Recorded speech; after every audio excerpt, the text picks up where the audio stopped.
Hello ladies and gentlemen, and welcome to The Right Opinion, the home of a twat with too much free time, and I have a thoroughly diverse audience. And in a way that's somewhat expected, but because I'm so integrated with many commentators, I can occasionally lose sight of this, despite the fact that I know I have people who don't even follow what's going on with people like FouseyTUBE, despite it being spoken about non-stop in my circles. In fact, I clearly have a significant amount of people who are more interested in today's topic, which is also interesting to me, because although admittedly I am fairly familiar with the individual in question, it kind of falls outside the typical content that I would turn to. However, with that said, my Doug Walker video did very well, and that was in a way in the same vein, so I only think it's justified to discuss this person who, once again, some of you will be very familiar with, and some of you will probably have never heard of. Some of you might be big fans of him, others may despise him. One thing I know is that these less commentary, more niche topics provoke strong feelings within individuals, to the point where they may yield rather strong opinions. So I don't expect this to go down fantastically with everyone, but I don't do it to please everyone. I do it for the people who want to enjoy my content, and if you want to come along for the ride, then you're more than welcome to join me on this lovely little road trip.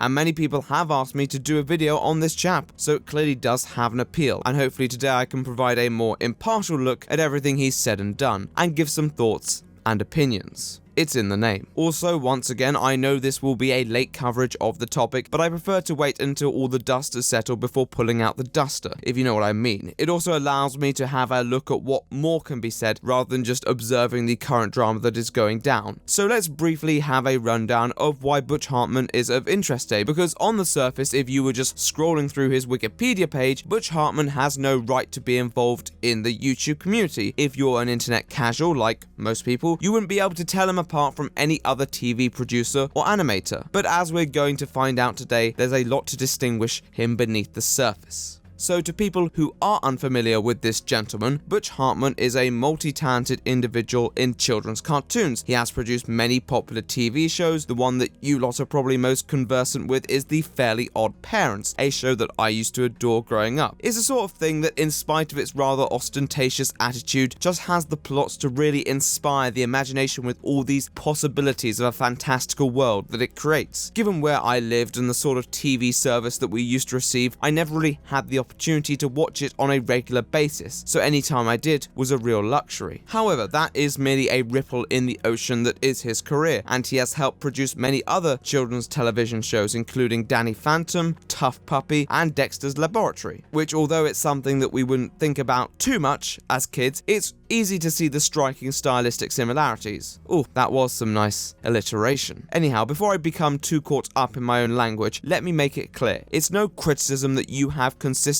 in your animations. Plenty of franchises have a lot of overlap in their technique. If you can evolve storylines and characters in a compelling fashion, then having a formula for animation is merely an unchanging cog in a greater machine. But anyway, Butch Hartman, through this signature flair, created a real following. Typically when you have something unique and defining like that, it's what happens, much alike to Doug Walker, that whether you personally loved him or hated him, there was an undeniable appeal to what he created. He also really involved himself online, particularly using his Twitter as means to create a relationship with his fans, and often involving himself in many online trends and memes, leading to these same interesting results, although they were mildly entertaining. He'd also provide his daily dose of wisdom, which typically inspired people to go and, well, retweet it. Can't knock the impressions, but Hartman clearly made good impressions. So why are we here today? Well, there have been numerous controversies surrounding some of his recent projects, and also comments that he's made. People DM me and tweeted me about it, and eventually, after working on 2 other videos that I hope are out by now, I contacted one of these people and said, hit me with your best shot. It is only fair to credit them, as they have provided me with an extensive backlog of information, some of which I have used, some of which I have not. Their Twitter page should be up on the screen right now, so feel free to follow them. I'll also leave a link in the pinned comment. I knew about a lot of these situations on the surface because I saw a lot of discourse, and of course any drama takes my interest. However, it is important that you feel fully informed on what's happening before you make such comments. So without further ado, let's discuss everything that has inspired such a sudden turn on a person and ask ourselves what can be drawn from it.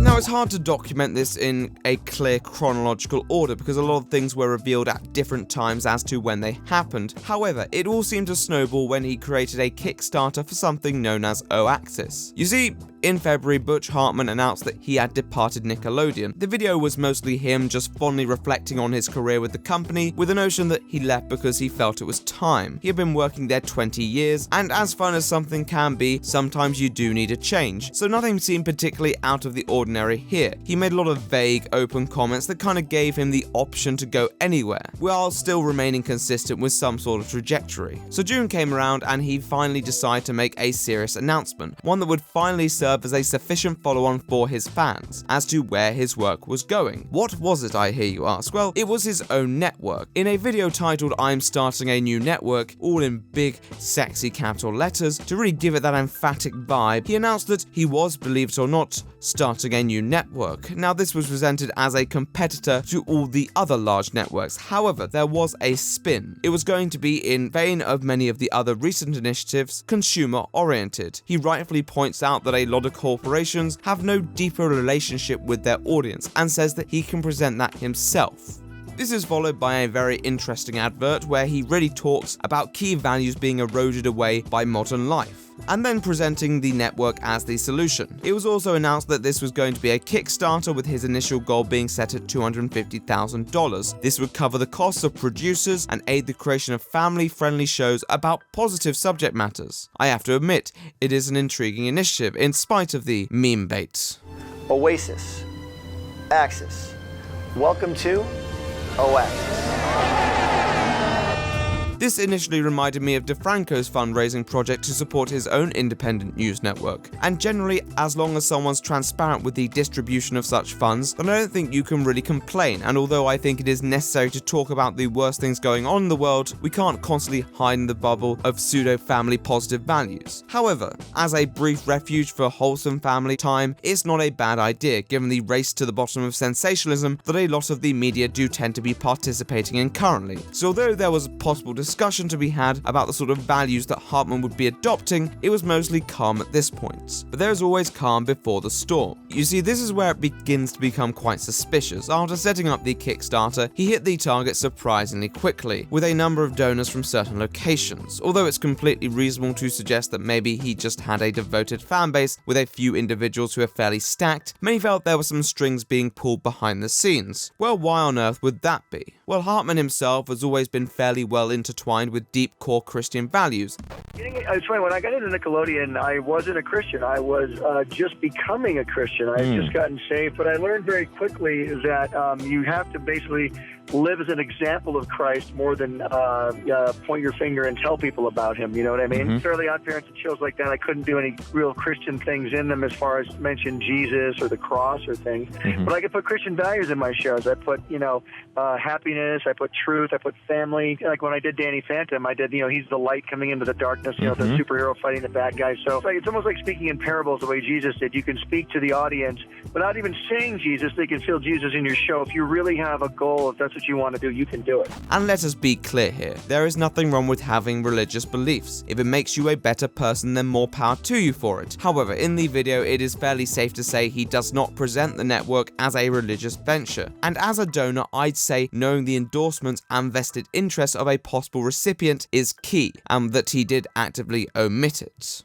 But is this active deception or just a failure to disclose details that he deemed unnecessary? Well, that would depend on how much this religious agenda was involved in the platform. It shouldn't have really come as a surprise to anyone that this was going to involve Christian values. The idea that society is being eroded by media and there's a necessity to return to core family principles is inherently religious. Why were things like homosexuality, for example, absolutely abhorred by a lot of religious figures, and still are to an extent? Because they upsetted their social order. Now, the more modern approach is that there are more disruptive elements than homosexuality, and you can still have a warm, healthy family with that. And threats like exposure to violence, explicit content, and so on are more troublesome to today's youth than what adults do with their sex life. However, you can still see where it is rooted. What Butch is presenting is just a more modern version of Christian values. Given how much he utilized the Christian community, he probably should have disclosed this. He knows that he also has a young fan base of animators who probably don't know that much history to put the dots together on what Butch's values represent. He's made it no secret that he's a devout Christian, but I still think it's worth talking about, especially given how deeply associated it turned out to be. So how deeply associated was it? I mean, in all the seminars, he didn't necessarily present it as an exclusively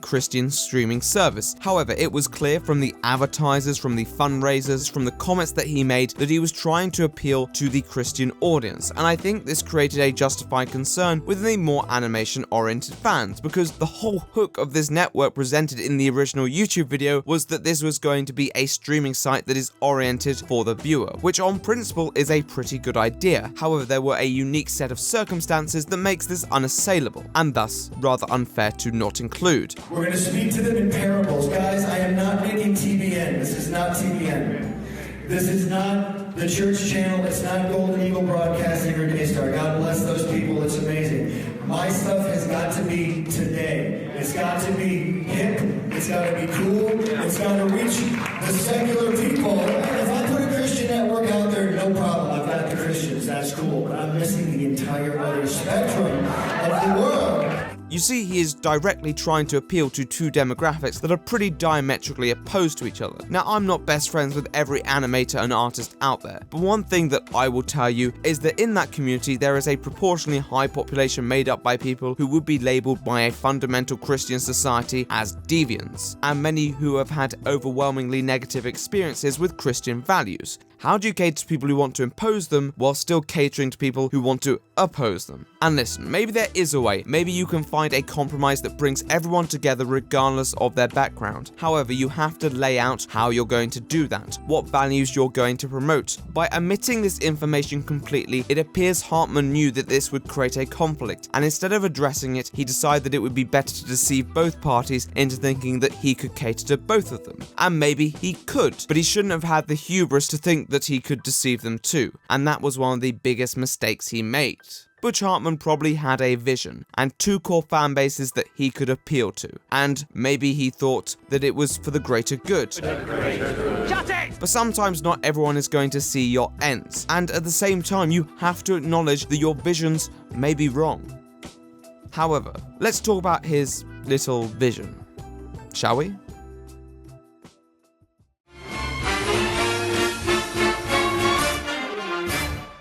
When I was speaking about Fousey, I referred to his fallacious appeal to celestial powers, and I have to admit the last person I was expecting to compare Butch Hartman to was Mr. Eracat here. However, like Eracat, Hartman is clearly under the impression that God has some greater plan for him, and God brought him to this situation. When things have worked out with the level of perseverance they have with Hartman, it is easy to believe that a consistent level of motivation will continue to turn up results. However, many of us, particularly people who may be considering investment, need more faith to turn up results. Saying God's plan is all very well and good, but many people do not see it that way. And this was well expressed in the many videos criticizing him, and many incriminating clips showing the conflict of demographics that he was attempting to appeal to behind the other's back. Right?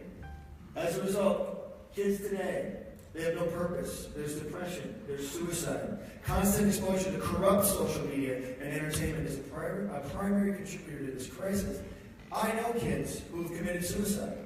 So what do you do when others post videos that do seem to show a side of you that you don't want them to see? Well, in many instances, it seems the response has been to take them down. Generally, what was incriminating about this particular appearance was that it was somewhere called the Warnow Wealth Builder Conference. This is based around Lance Warnow. Now, I'm not going to criticize the conferences you talk at. However, if something seems credible, you have to address it. What do I mean exactly? Well, many people pointed out that Lance Warnow has some interesting beliefs that fit in far too nicely with Butch Hartman's little escapade. You see, there's this doctrine called the Seven Mountains, which, well, is a whole different barrel of fish really. It basically proposes that Christianity is losing its grip on modern culture and proposes techniques of working how to modernize its appeal while having the traditionalist grip on the values that they view as moral. However, here's where it becomes trippy. You see here, good old Dr. Lance, the host of this convention, is the person who was also very prominent in the creation of the 7 Mountain Theory. One of these 7 mountains is the arts and entertainment industry, and in Butch Hartman's speech he gave, he makes some very suspicious comments that seem consistent with the dogma the ideology seems to be supporting. If you want a more in-depth look at all this, there's a very interesting document that I'll leave in the description below which sets up a little more than mere circumstantial evidence. So what people created now was a different story. Butch, not being an idiot, knows that if he presents this as a Christian network, no one will support it. After all, do many people here ever watch openly Christian channels? So many came to this conclusion that this was no longer a platform merely inspired by Christian values, it was a Trojan horse presented under the guise of family values, but actually implicitly smuggling in Christian ideas, without any of the backers' appeal or knowledge. Which, although certainly by no means a proven theory, does seem somewhat credible. When presented with a lot of this footage, including footage of him with other seedy Christian figures, it was swiftly removed. In fact, there have been multiple allegations of him removing content that incriminates him, which is obviously not a good look.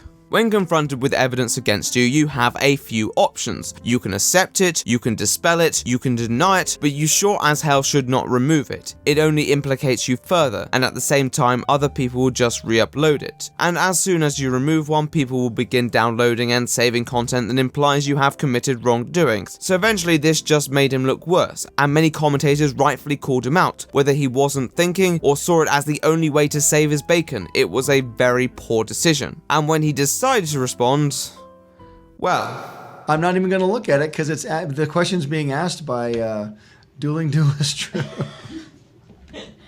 I'm not even going to look at it, and I don't care. Because you know why? Whenever you put yourself out there to do anything, there's always someone that's going to try and bring you down because they've never done anything on their own.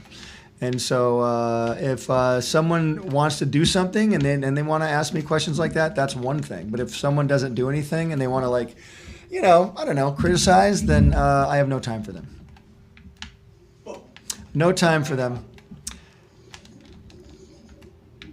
So the person that asked that question, whose name will not be mentioned ever by my lips, I just want to tell all people like that, as I get back to safety here, that if you guys can't do it yourselves, you shouldn't criticize anybody else. What was the question? Was someone attacking his animation skills? Was someone challenging the years that the veteran animator had under his belt? Someone says, what do I think of the Oaxis Family Guy meme? Oh. In a way, it may seem like a trivial moment, but it does imply a lot about how Butch responds to these criticisms. The only time you can ever appeal to such an authority is when the authority is relevant to the question. If someone came up to me and said, the shirt you're wearing doesn't match your jeans, I can't turn around to them and say, well, you're not a semi-famous commentator, so I shan't listen to your opinions. It doesn't make logical sense. On top of that, in my opinion, it's always a bad argument to use. It's incredibly arrogant, and although experience sometimes can aid credibility, it's not an argument in itself. All in all though, it's kind of worrying that someone with Butch's age, and I would hope wisdom, would make such a redundant point, and both these scenarios that seek to justify a comment tell a rather worrying story about him. Either he genuinely thinks that's a legitimate retort, or he does not. If he does, it means that he's going to have serious issues listening to those who call his judgment into question, because not everyone's going to be an expert, but people will still have valid points like the ones we've discussed in this video. I'm nowhere near as experienced in many of the areas that Butch has spent decades specializing in, but it doesn't delegitimize any of the points that are being made. However, if he's going to genuinely dismiss criticism like that, then there is no scope on Oaxis because it won't go away. However, I feel he is smarter than that, and he's moreover attempting to appeal to the easily satisfied sect of his fans through reasoning that positions him above his critics, which inspires the fact that it antagonizes a lot of people. It emboldens his status as this sort of messiah to his diehard fans, the ones that he, as a creator, benefits off the most. Either he views himself as a messiah, which is a recipe for disaster, or he wants to benefit off those who view him as a messiah, which is honestly worse. Delusion or deception. Even if his judgment was better, he has to sell that to people, and he seems so disinterested that the critics keep coming back, and they were working harder to convince people that he was wrong, that he was to convince them he was right. There was no escape. There were a couple other scandals that I haven't discussed, not because they're not worth discussing, but mainly because they're kind of more independent to what we're talking about today. However, they definitely contributed to the shift in perception from this well-liked, inspiring animator to this rather suspect, shady character who favored his own visions over the well-being of his supporters. And as the pressure finally piled on, he responded more gracefully. So bearing in mind that this criticism has been layering on pretty badly, Hartman had no other option than to address the highly justified suspicion surrounding this channel and the related ventures that he might be pursuing. It may have occurred to him that these undertakings are in jeopardy, or maybe he just thought a more in-depth reply would shut up the detractors, or maybe he genuinely wanted to clear the air. So he posted this letter. The letter itself is eloquent, and in a way it does really all it can do: decline the claims. He can't deny the conventions he spoke at, he can't deny the way he behaved, and he can't deny any of the mishaps that occurred. However, he can deny the further conclusions that many people claim about a possible agenda, because that is theoretical. I'll leave a link in the description for you lads to go and read it and judge for yourself, but as responses go, it's fairly rudimentary. Nothing to write home about. Nothing you would throw him in too deep for either. Though I always feel like starting off by sending love when you're in the depth of scandal is a rather contrived move. Check out my Greg Paul video explaining why exactly that is. Best to save the pleasantries until after you've dealt with the allegations. That's just a pet peeve in this instance though. It's not exactly the same situation. But what do I think this says about the greater situation? So in my opinion, there are two plausible scenarios with this little charade. Because something's happening, it's just hard to necessarily label what degree it's happening to. On the one hand, Butch Hartman's idea of Oaxis was merely an innocent-minded venture with Butch's values at the heart. Now, Butch makes it no secret that his religious roots are highly influential on his values, and with this in mind, he thought he'd be able to reach his monetary targets by appealing to church associations as well. However, he didn't think that many people would care, or new people would care, and decided to try and keep the appeal separate. This was a poor decision, as when you're making content that is being marketed and catered to the audience, if a significant proportion of the audience is Christians who may perhaps lean more fundamentally, then it doesn't matter which values you may have, because they might have values that clash with your more artistic supporters. And that's the thing, even with the most modest intentions, Butch has made a clear error, because the donors could really affect the direction the platform moves in. He had to disclose that, and failing to has really galvanized the wave of criticism against him. That's his own fault, unfortunately. With regards to the more advanced theories, they do line up well. Although it is possible that it is coincidental, his response of pulling footage that implicated him was unbelievably myopic and only made the idea that this was some sort of conspiracy more credible. Whether it was a conspiracy or not, I feel rather confident saying that it would have failed. Even if you try and insert subliminal messages, it still means sacrificing part of the appeal of modern media. I'm hard pressed to honestly believe that he genuinely thought that such a plan could exert Christianity onto modern culture.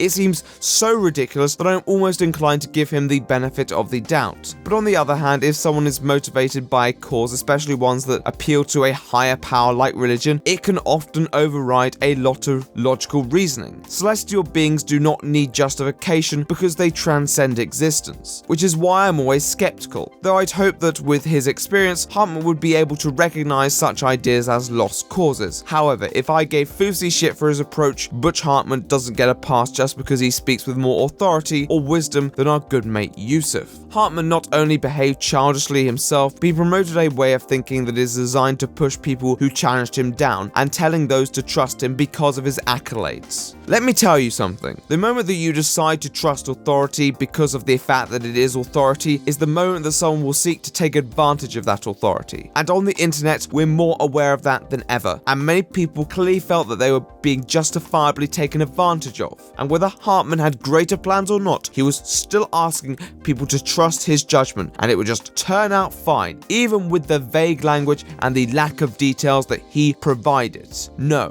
All it takes is one bad actor to fuck that up, and people were right to expect more, and he paid the price for not delivering it. However, plenty of people aren't that skeptical, and plenty of people will continue to look up to him, so he really needs to harness that responsibility. He has to try and hold himself accountable, because he can't guarantee that we always will.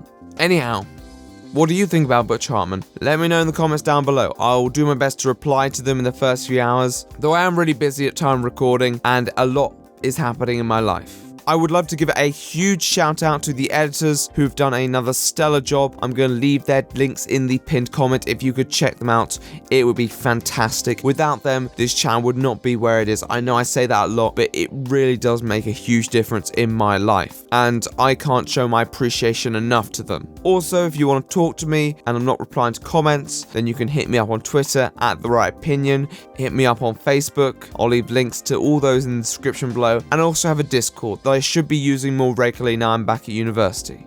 Anyhow, I don't think I have too much else to say. Once again, thanks to the support of recent. I hope everyone's having a wonderful day and continues to have a wonderful day.